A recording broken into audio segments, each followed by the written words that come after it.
hakikatnya kita itu didatangkan oleh Allah di tempat yang mulia ini bukan karena kehendak kita, tapi kita digerakkan oleh Allah untuk sampai di majelis ini.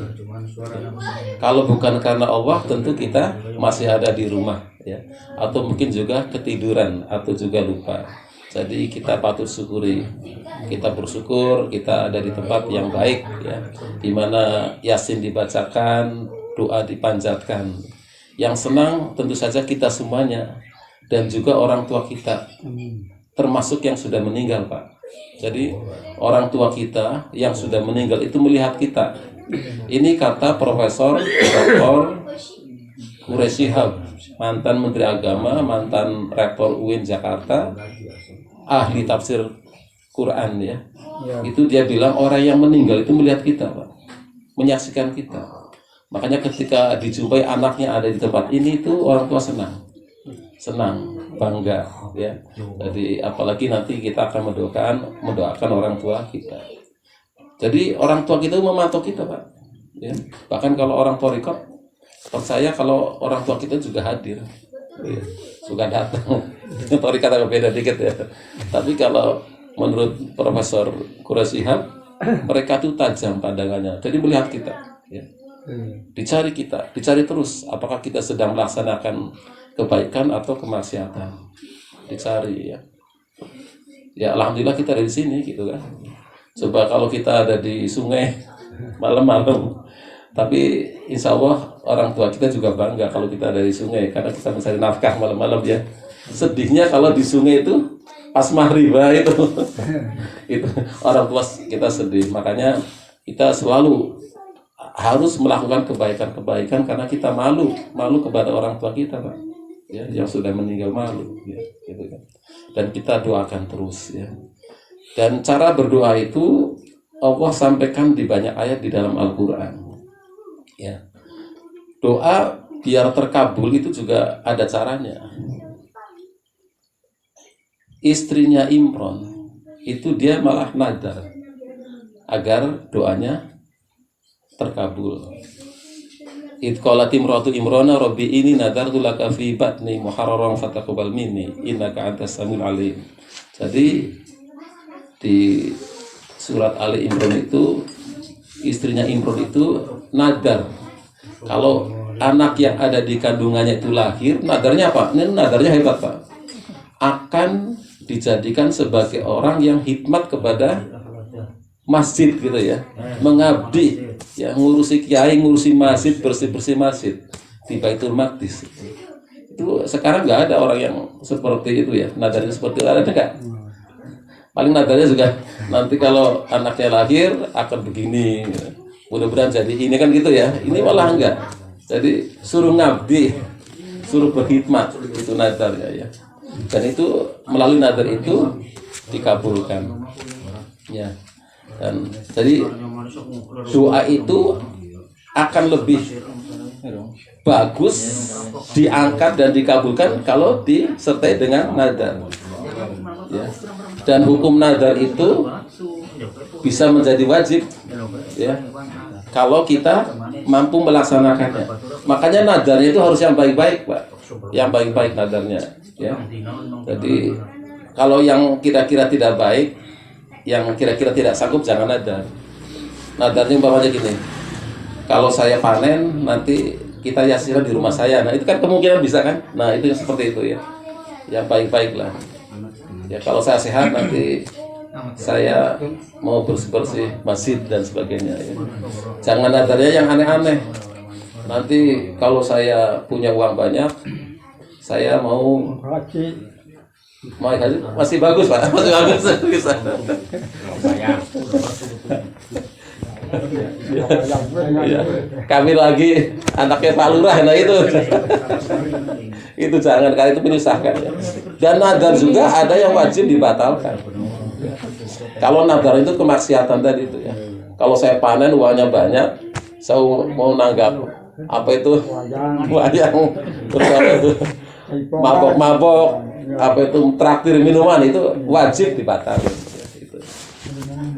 Dan di Al-Quran juga dijelaskan doa itu dikabulkan bila doanya itu dipanjatkan di masjid. Ya paling tepat emang di depan Ka'bah itu paling bagus ya. Tapi dicontohkan di Al-Baqarah itu ketika Nabi Ibrahim dan Nabi Ismail itu meninggikan Ka'bah. Dulu kan Ka'bah pernah tenggelam waktu zamannya Nabi Nuh ya. Itu ketemu kemudian ditinggikan. Nah setelah ditinggalkan lalu mereka berdoa gitu ya. Robbana taqabbal minna.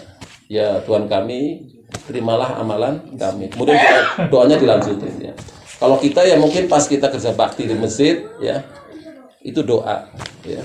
Pas kita sempat umpamanya bersih-bersih di musola, kita doa. Itu di tempat-tempat seperti itu, di momen-momen seperti itu. Ya malam-malam nggak ada orang tahu, bagusan ya datang ke musola, ke WC dibersihin semuanya. Nah itu langsung panjatkan doa. Itu doa ini yang disontakan oleh Nabi Ibrahim dan Nabi Ismail ya. Doa ini juga ada yang diterangkan di Al-Quran juga di Ali Imran itu dipanjatkan di mihrab. Di mihrab itu di pengimaman ya, di tempat imam tuh, di pengimaman gitu. Dan langsung cash dibayar sama Allah itu, yaitu ketika Maryam itu minta makanan, itu dia doanya di situ, doa di pengimaman, di mihrab di Baitul Maqdis itu mustajab Pak, gitu ya.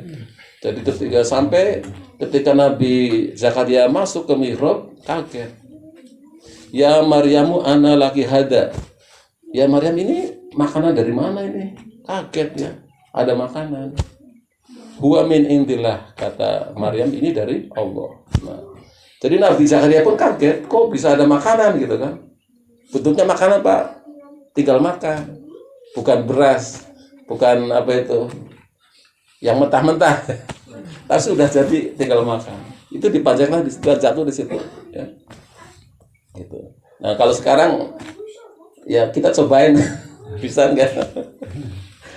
Kalau bisa malah khawatir itu jangan-jangan ada orang yang ngasih ya, karena makomnya beda. Sehingga Nabi Zakaria itu kaget. Oh kalau begitu saya mau doa di sini. Jadi akhirnya diikuti oleh Nabi Zakaria. Ya, hunalika da'a Zakaria robbah. Disitulah Nabi Zakaria itu berdoa kepada Tuhannya. Karena apa? Nabi Zakaria itu kan sudah tua, nggak punya anak. Istrinya mandul. Dia doa di situ. Ya. Robbi habli min ladunka dzurriyyatan thayyibah innaka sami'ud du'a. Ya Allah, kasih saya keturunan yang baik, gitu ya, dari sisi Engkau, gitu ya. Engkau adalah Maha pendengar doanya, gitu. Dan itu dikabulkan. Kemudian punya anak namanya Nabi Yahya ya, Nabi Yahya. Kemudian punya anak, itu dikabulkan, Pak.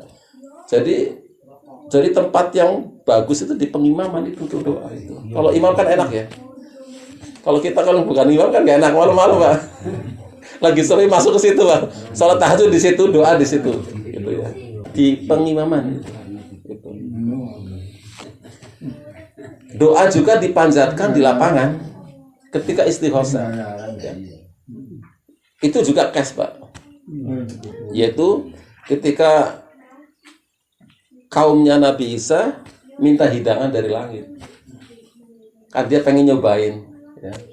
Nabi Isa kan dulu ibu kamu dapat makanan dari langit, gitu kan. Coba dong minta, saya pengen makan, saya ingin menyaksikan rasanya kayak apa. Dipaksa Pak. Gitu. Akhirnya istighosa.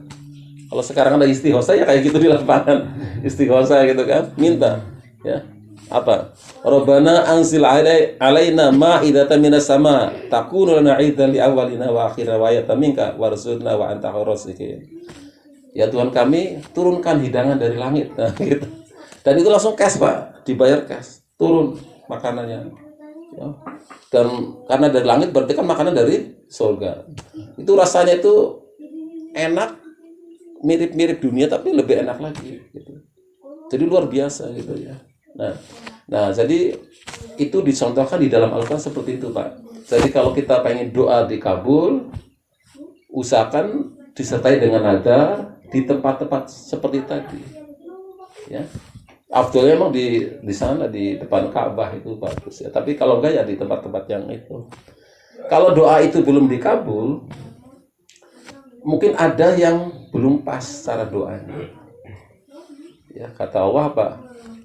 Walillahil asmaul husna fad'uhu biha. Nah, gitu ya. Bahwa milik Allah lah asmaul husna. Maka berdoalah dengan menggunakan asmaul husna. Nah, minta Ustaz Dadang ngajarin tuh, ya.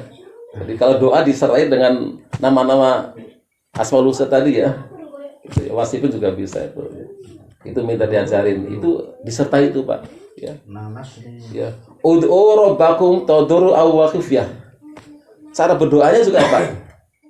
Berdoalah kepada Tuhanmu dengan cara merendahkan diri, Pak. Nggak ngotot. Merendahkan diri. Ya. Jadi nggak nyuruh-nyuruh Allah ya. Doa kan minta nyuruh ya sebetulnya. Jadi merendahkan diri. Ya. Merendahkan diri dengan rasa takut. Ini dipraktekkan teman saya. Kemarin saya ke Jakarta, saya juga kaget ya.